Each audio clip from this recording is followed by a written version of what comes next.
प्यारे दर्शकों, आज हम 4 जून के बारे में कुछ बात करेंगे। हमारे यहाँ भारत में 4 जून की पिछले 2-3 महीने से बहुत वेट की जा रही थी कि 4 जून को क्या होगा, कौन जीतेगा, कौन हारेगा। ये जो हार जीत है समाज में, ये किसी को खुशी प्रदान करती है, किसी को गम में ले जाती है। कुछ लोग ढोल मक्का करते हैं, मिठाई बांटते हैं, कुछ लोग उदास हो जाते हैं। बेसिकली ये जो जीवन में, समाज में, बादमुखी संसार में ये जो हार जीत का फिनोमेना है, ये क्या है? इस हार जीत के फिनोमेने की जो बेसिस, जो स्पिरिचुअल बेसिस है, आज उसकी बात करेंगे। पिछले 2-3 एपिसोड में जो हमारे जो टॉपिक हैं वो कर्म पे हैं, एनालिसिस पे हैं, कैसे ये कर्म को जग रूपी कर्म बनाया जाए।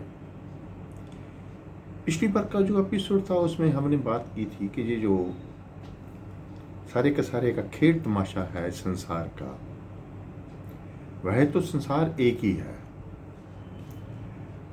हमने उसको डिवाइड कर लिया कि ये अंतर्मुखी संसार है, ये बाहरमुखी संसार है। But as far as spiritual world is concerned, the basis of religion in the society. I'm not talking about the religion as described by Karl Marx and Marxist philosophers. वो बातचीत और है। Karl Marx and all these, ये जो Marxist philosopher हैं, चिंतक हैं, पहली बात तो इनको पता है नहीं कि धर्म किसको बोलते हैं। ये सिर्फ जानते हैं कि ये जो हमने जूइज्म देखे, क्योंकि जुडाइज्म में पैदा हुआ थे ये जो सारे जो स्कॉलर थे। मार्क्स भी जूदी था, उसमें इस्लाम निकला, उसमें क्रिश्चियनिटी निकली। वो सारे के सारे ये जो ड्वेलिज्म, डक्टिकल स्ट्रगल है, ये जो सारे की जुडाइज्म की, क्रिश्चियनिटी की या इस्लाम की, वे इसी को ही धर्म मानते हैं। इसी को धर्म मानते हुए कार्ल मार्क्स बोलते हैं कि ओपियम, ये जो रिलीजन है ये ओपियम है, मास्टर की फीम है, मास्टर को नशा, बेहोश कर देती है, नशेड़ी बना देती है।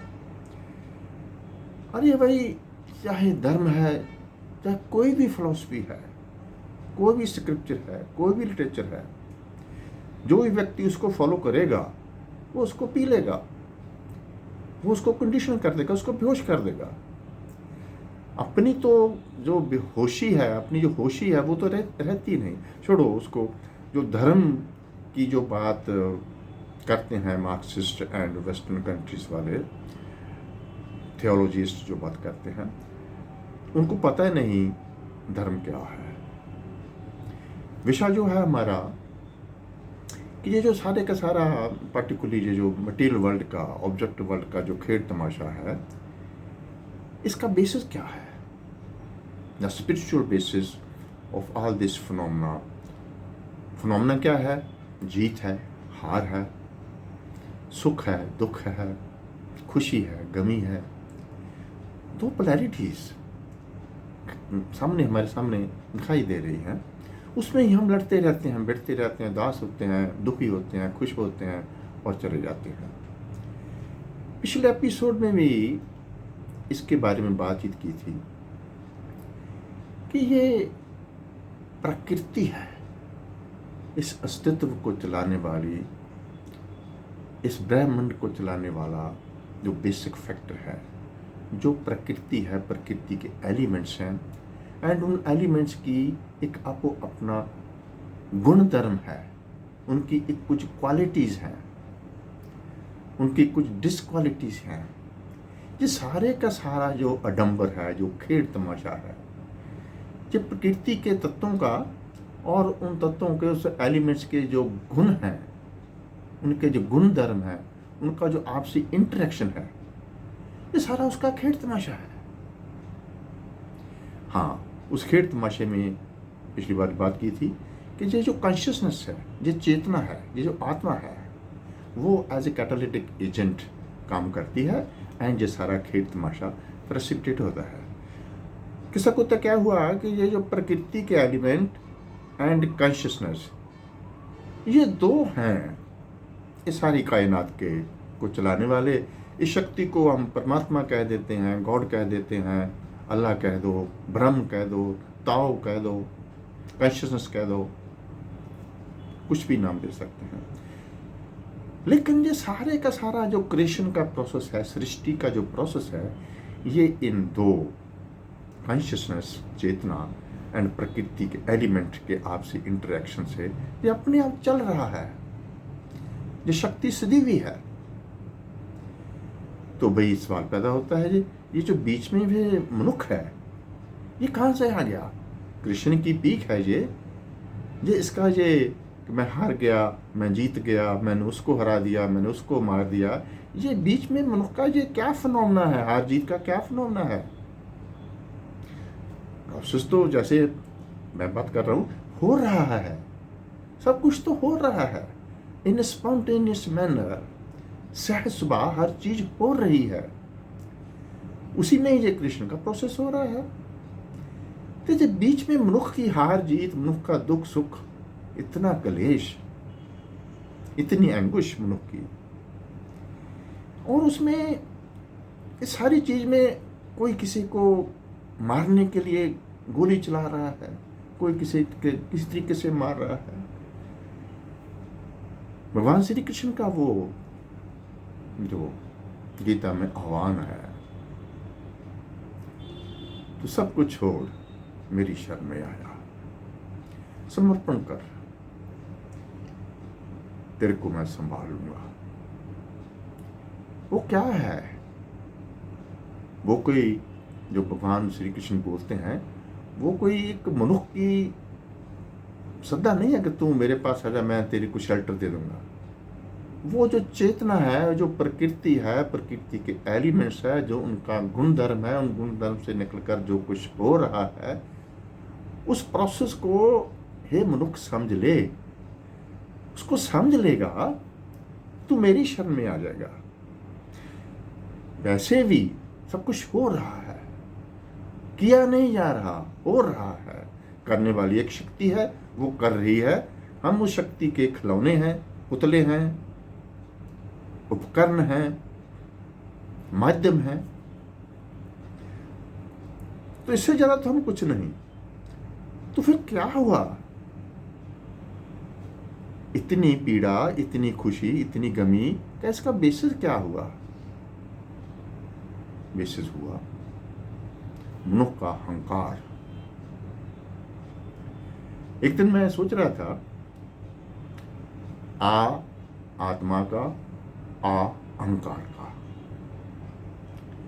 पा परमात्मा का, पा पैसे का।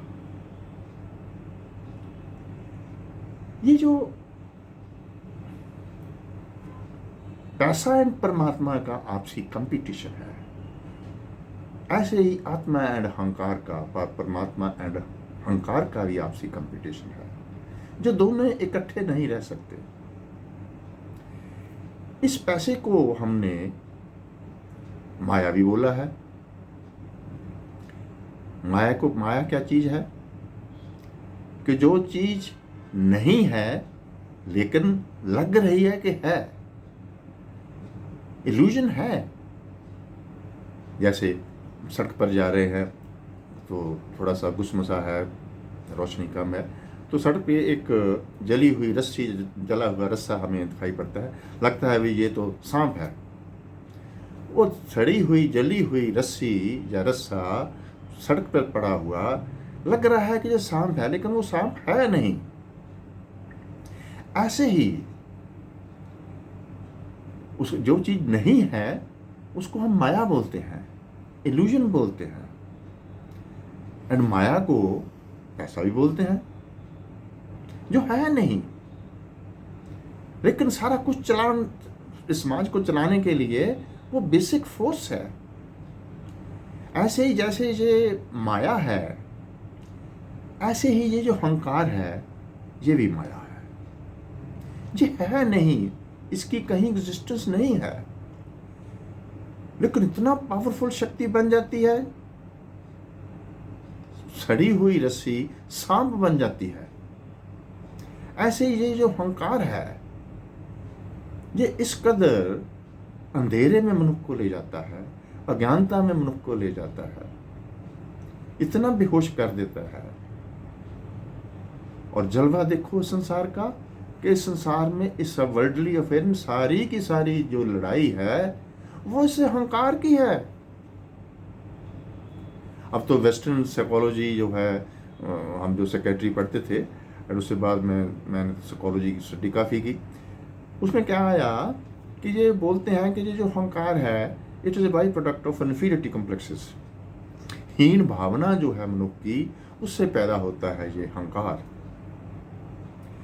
एंड इस हीन भावना को पूरा करने के लिए मनुष्य इस संसार में जो भी दौड़ पजाई करता है, जो भी कार्य करता है, जो भी राजनीति में ऊपर उठने की उसकी जो यात्रा है, मैं चीफ मिनिस्टर बन जाऊं, मैं एमएलए बन जाऊं, मैं मेंबर पार्लियामेंट बन जाऊं, मैं मिनिस्टर बन जाऊं, यहाँ तक कि पिंड का सरपंच बन जाऊं, मोहल्ले का काउंसलर बन जाऊं, गुरुद्वारे का प्रधान बन जाऊं, ये सारी की सारी ये जो कुछ प्राप्त करने की दौड़ है, ये अहंकार पूर्ति की दौड़ है। कहाँ से निकली?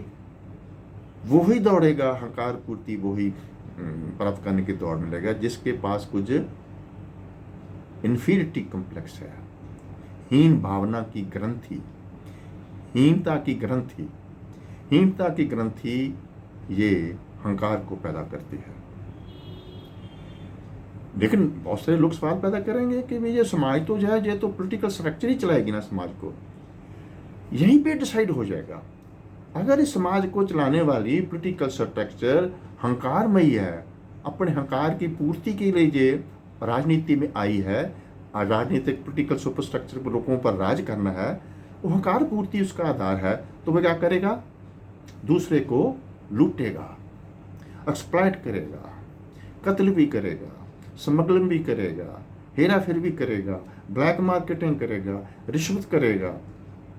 बहुत अच्छी एग्जाम्पल है 2008 से लेकर 2014 तक, ये 5-6 साल का जो भारत की राजनीति का जो पीरियड है, जब ये हमारे यहाँ के सरदार जी मनमोहन सिंह प्राइम मिनिस्टर थे, ये जो पीरियड है, उस वक्त आप देखें किस प्रकार करप्शन थी, किस प्रकार स्कैम, स्कैंडल, जमीनों के स्कैम, प्रॉपर्टी डीलर, इस प्रकार 2 नंबर की कमाई को इकट्ठा किया जा रहा था, लूटा जा रहा था, लोगों को लूट रहे थे, सरकारी खजाने को सब ये राजनीतिक लूट रहे थे। बहुत अच्छी मिसाल है उस पीरियड के, जो आप देखना चाहें कि किसको करप्शन बोलते हैं। वो क्या है? मनुष्य अपना अहंकार पूरा करना, अहंकार पूर्ति के लिए और पैसा और जमीन और जायदाद और प्रॉपर्टी, तो तभी होगी। पापा बाजों होवे नहीं, मुया साथ न जाई, पूंजी पाप लोग की कीथ। ये जो पूंजी इकट्ठी करनी है, पैसा इकट्ठा करना है, तभी होगा जब आप करप्शन करोगे, हेरा फेरी करोगे, झूठ बोलोगे, कत्लोगात करोगे।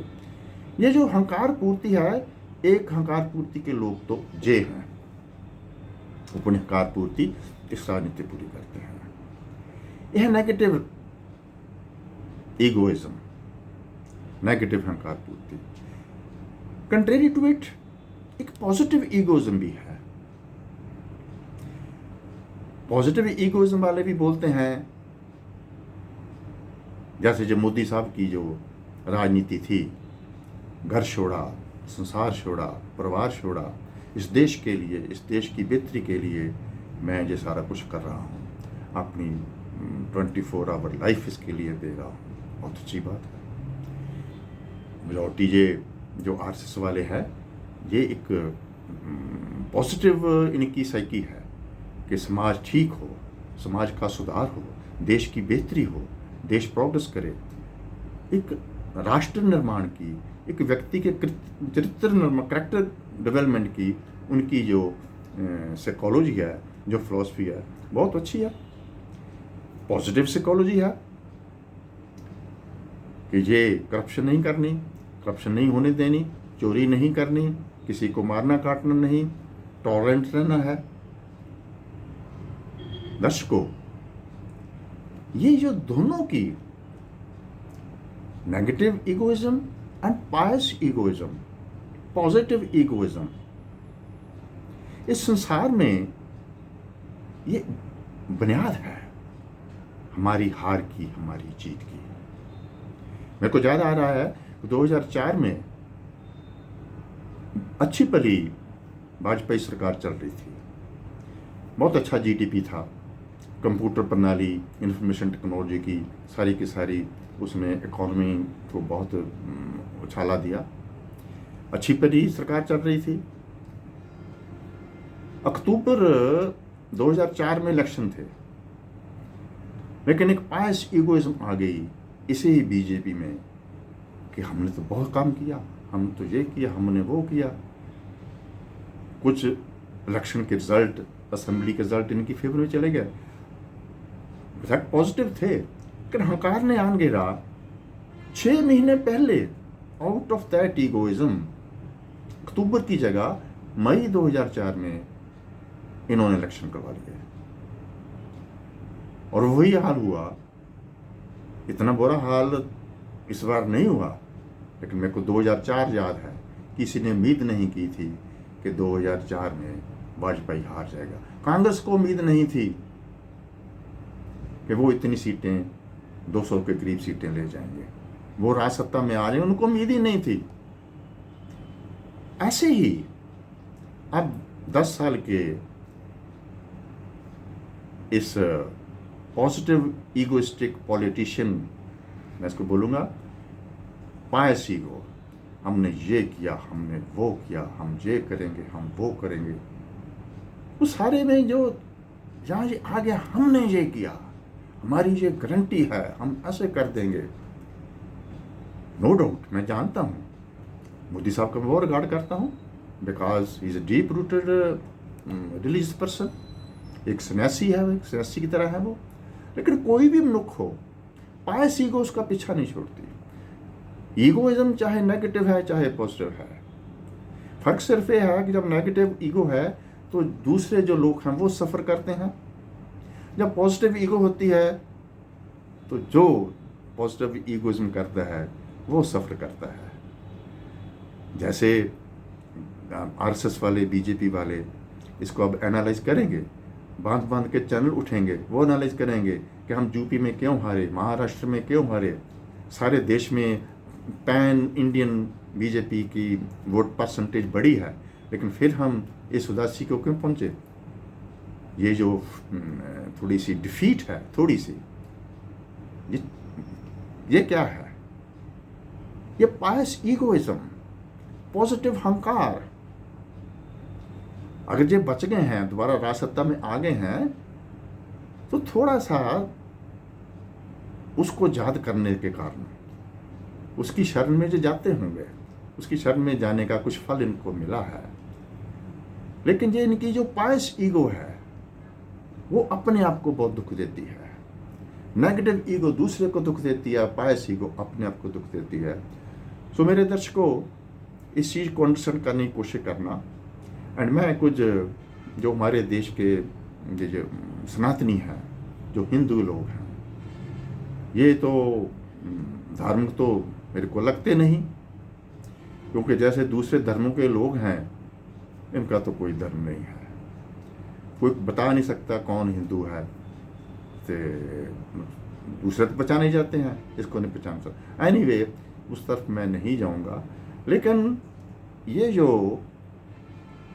वर्ल्डली अफेयर में मैं अपने दोस्तों को, दर्शकों को जो एक स्नेहा देना चाहता हूँ कि सब कुछ हो रहा है, ये ऐसे ही होना था। जिसकी कम ईगो होगी राजपाट चलाने के लिए। अच्छा, एक मिसाल और देता हूँ। 22 की इलेक्शन हुई पंजाब की, 4-5 highly egoistic young persons Punjab की चीफ मिनिस्ट्री के लिए तड़प रहे थे। उसमें एक सुखबीर बादल था, मनप्रीत बादल था, सुखपाल खैरा था, एक और भगवंत मान तुम नाम मत लिए, उसका तो नाम नहीं था। 3-4 जो नए नए पॉलिटिशियन आए थे वो हाईली ईगोइस्टिक थे। उन हाईली ईगोइस्टिक को उस ऑलमाइटी ने, उस प्रकृति ने इनको चीफ मिनिस्टर नहीं दी, जिसको कोई जानता नहीं था, बल्कि इतना पॉपुलर वो एज एन एक्टर पॉपुलर था, लेकिन एज ए पॉलिटिशियन इसकी तरह उसका एक्सपीरियंस भी नहीं था। वो पंजाब का चीफ मिनिस्टर बन गया। दैट्स अ डिफरेंट स्टोरी कि चीफ मिनिस्टर बनने के बाद अब वो किस प्रकार की ईगो का शिकार होगा, उसका ही सक्सेस एंड उसकी फेलियर अगेन उसकी इस ईगोइज्म पर टिकेगी कि वो नेगेटिव ईगोइस्टिक पर्सन है कि पॉजिटिव ईगोइस्ट पर्सन है। लेकिन ये खेड जो है, ये खेड ईगो का ही है। इसलिए इस राजनीति में मैं इस चीज का धारणी हूं कि ऑलमाइटी फैसला करता है कौन ज्यादा ईगोइस्टिक है, चाहो कौन ज्यादा गंदा है, कौन कम गंदा है और कौन कम ईगोइस्टिक है। तो जो कम ईगोइस्टिक होता है उसके सर पर ताज पहना दिया जाता है। उसकी फिर ये एक टेस्ट होता है, तेरे को ताज दे दिया, कांटों का ताज दे दिया है, अब तू इसको अपनी पायस ईगो की तरफ लेके जाएगा या नेगेटिव ईगोइस्टिक होके लोगों को लूट करेगा। सो दोस्तों, मेरा आज वीडियो बनाने का जो मकसद था वो यही है कि एक चीज को अंडरस्टैंड करो कि हर चीज हो रही है। दुखी होने की, उदास होने की या किसी प्रकार की खुशी मनाने की कुछ भी नहीं है। हो रहा है इस संसार में, हर वर्तारा, हर चीज हो रही है। उसको आपने कैसे स्वीकार करना है। हाँ, अगर इस जीवन में सबसे डिफिकल्ट कोई चीज है वो है समर्पण, स्वीकार करना। स्वीकार करने के लिए कुदरत के, प्रकृति के, ऑलमाइटी कॉन्शियसनेस के, उसके जो ये नियम है उसको स्वीकार, उसके आगे समर्पण करने के लिए, जिसको भगवान बोलते हैं तू मेरी शरण में आ, सब कुछ मेरे पर छोड़ दे। शरण छोड़ो, भगवान बोलता है तू मेरे पास सब कुछ मेरे आगे छोड़ दे, मैं संभाल लूंगा तेरे को। वो क्या है? उसके लिए, सब कुछ छोड़ने के लिए, एक्सेप्ट करने के लिए, स्वीकृति के लिए बहुत ज्यादा करेज चाहिए। अगर सबसे डिफिकल्ट कोई चीज है तो एक ही है, प्रकृति के आगे, परमात्मा के आगे समर्पण। हम सोचते हैं कि निर्बल ने क्या करना समर्पण। सबल चाहिए, साहसी चाहिए, जो उसके आगे कोई दुख नहीं रहेगा, सब दुख खत्म हो जाएंगे अगर हम इतना साहस जुटा लें कि वो प्रकृति, उसके एलिमेंट एंड जो कॉन्शियसनेस है, चेतना है, परमात्मा है, आत्मा है, सब कुछ वो कर रही है, करवा रही है। मैं तो सिर्फ माध्यम हूँ, इतनी ही समझ है। हमारी ये जो वीडियो है, मेरे दर्शकों, मैं जानता हूँ कि मेरे बहुत सारे दोस्त इस इलेक्शन के रिजल्ट से कुछ खुश हुए होंगे, कुछ उदास हुए होंगे।